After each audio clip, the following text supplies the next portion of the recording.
ಹೆಣ್ಣೂರು ಬಂಡೆಯಲ್ಲಿ ಶ್ರೀ ಬಂಡೆ ವಿನಾಯಕ ದೇವಸ್ಥಾನದ ಪ್ರತಿಷ್ಠಾಪನೆ ನಡೆಯಿತು.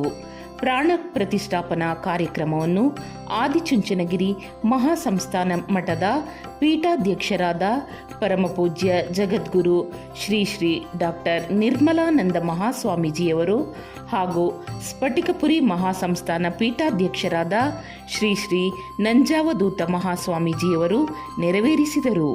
ಕಾರ್ಯಕ್ರಮದಲ್ಲಿ ಮಾಜಿ ಪ್ರಧಾನಿಗಳು ಹಾಗೂ ಜೆಡಿಎಸ್ ರಾಷ್ಟ್ರೀಯ ಅಧ್ಯಕ್ಷರಾದ ಸನ್ಮಾನ್ಯ ಶ್ರೀ ಎಚ್.ಡಿ. ದೇವೇಗೌಡರು, ಮಾಜಿ ಮುಖ್ಯಮಂತ್ರಿಗಳು, ಕೇಂದ್ರ ಸಚಿವರು ಎಚ್.ಡಿ. ಕುಮಾರಸ್ವಾಮಿ ಸೇರಿದಂತೆ ಪಕ್ಷಾತೀತವಾಗಿ ಸಚಿವರು, ಮಾಜಿ ಸಚಿವರು, ಶಾಸಕರು, ರಾಜಕೀಯ ಮುಖಂಡರುಗಳು ಭಾಗವಹಿಸಿದ್ದರು. ಶ್ರೀ ಬಂಡೆ ವಿನಾಯಕ ದೇವಸ್ಥಾನ ಟ್ರಸ್ಟ್ ಅಧ್ಯಕ್ಷರಾದ ಎಚ್.ಎಂ. ರಮೇಶ್ ಗೌಡ್ರು ನೇತೃತ್ವದಲ್ಲಿ ನಡೆದ ಕಾರ್ಯಕ್ರಮಕ್ಕೆ ಸನ್ಮಾನ್ಯ ಶ್ರೀ ಎಚ್.ಡಿ. ದೇವೇಗೌಡರ ಕುಟುಂಬದ ಹೆಚ್ಚಿನ ಸದಸ್ಯರು ಭಾಗವಹಿಸಿದ್ದು ವಿಶೇಷವಾಗಿತ್ತು.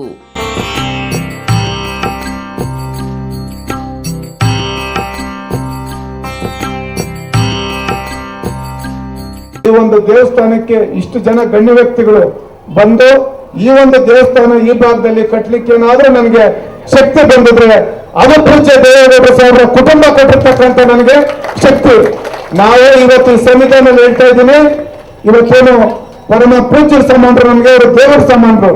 ಕುಮಾರಣ್ಣವ್ರು ಇರ್ಬೋದು, ನಾವೇನೇ ಒಂದು ತಪ್ಪು ಮಾಡಿದ್ರು ಸಹ ಒಂದು 10 ನಿಮಿಷ ಕೋಪ ಮಾಡ್ಕೊಂತಾರೆ, ಮತ್ತೆ ಸಾಯಂಕಾಲ ಬಾರ ಇಲ್ಲಿ ಅಂತಾರೆ, ಎಲ್ಲೇದು ಏನು ಬರ್ತಾರೆ ಅಂತಾರೆ. ಅದು ಕುಮಾರಣ್ಣವರ ದೊಡ್ಡ ಗುಣ.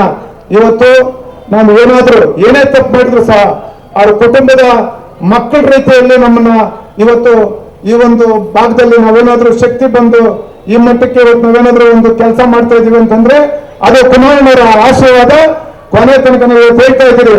ಬಹಳ ಜನ ಹೇಳ್ತಾರೆ ನೋಡಿ, ಯಾರು ಏನೇ ಹೇಳಿದ್ರು ಸಹ ನಾವು ಪರಮ ಪೂಜ್ಯ ಕುಮಾರಣ್ಣವರು ದೇವೇಗೌಡರು ಸಾಹೇಬರು ಹಾಕಿರ್ತಕ್ಕಂಥ ಗೆರೆ ಇರ್ಬೋದು, ಅವರು ಏನು ಮಾರ್ಗದರ್ಶನ ಕೊಟ್ಟಿದ್ದಾರೆ, ನಾವು ಕೊನೆ ಉಸಿರ ತನಕ ಸಹ ನಾವು ಅವ್ರ ಮನೆ ನಿಯತ್ತಿನ ನ್ಯಾಯ ರೀತಿ ಕೆಲಸ ಮಾಡ್ತೀವಿ ಅಂತೇಳಿ ನಾನು ಇವತ್ತೊಂದು ದೇವಸ್ಥಾನ ಸಂವಿಧಾನದಲ್ಲಿ ಹೇಳ್ತೀನಿ. ಯಾಕೆ ಅಂತಂದ್ರೆ ಇವತ್ತು ರಮೇಶ್ ಗೌಡನಿಗೆ ಶಕ್ತಿ ಬಂದಿರ್ಬೋದು, ಆದ್ರೆ ಈ ಹಿಂದೆ ನಮ್ಮ ತಂದೆಯವರು ಬಹಳ ಚಿಕ್ಕ ವಯಸ್ಸಿಗೆ ತೀರ್ಕೊಂಡ್ರು.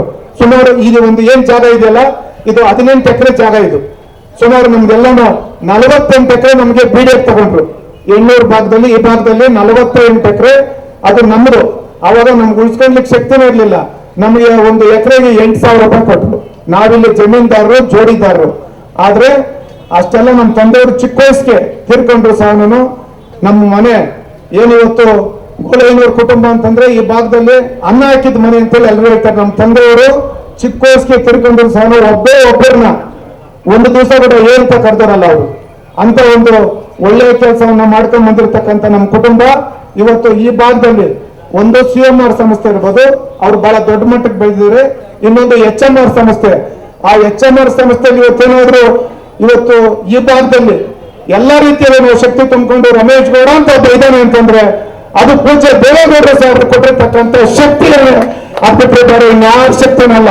ಒಂದು ಸುಂದರವಾದಂತ ಗಣೇಶನ ಒಂದು ಪುನರ್ ಪ್ರತಿಷ್ಠಾಪನೆಯನ್ನ ಇವತ್ತಿನ ದಿನ ಈ ಭಾಗದಲ್ಲಿ ತಮ್ಮೆಲ್ಲರ ಸಮ್ಮುಖದಲ್ಲಿ ನೆರವೇರಿಸತಕ್ಕಂಥದ್ದು.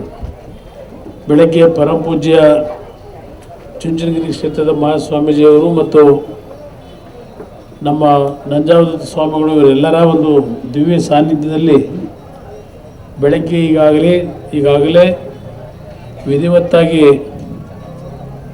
ಪುನಃ ಪ್ರತಿಷ್ಠಾಪನೆಯ ಕಾರ್ಯಕ್ರಮ ಈಗಾಗಲೇ ನಡೆದಿದೆ. ನಮ್ಮ ರಾಷ್ಟ್ರೀಯ ಅಧ್ಯಕ್ಷರು ಹೇಳಿದಂಥ ರೀತಿಯಲ್ಲಿ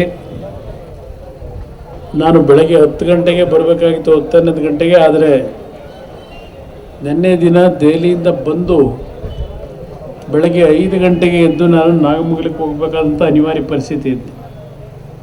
ಇವತ್ತು ಇಲ್ಲಿ ನಾವು ವಿನಾಯಕನ ಒಂದು ಪ್ರತಿಷ್ಠಾಪನೆಯನ್ನು ರಮೇಶ್ ಗೌಡ್ರು ಅವರ ಕುಟುಂಬ ವರ್ಗದವರೆಲ್ಲ ಸೇರಿ ಪ್ರತಿಷ್ಠಾಪನೆ ಇಲ್ಲೇನು ಮಾಡಿದ್ದಾರೆ.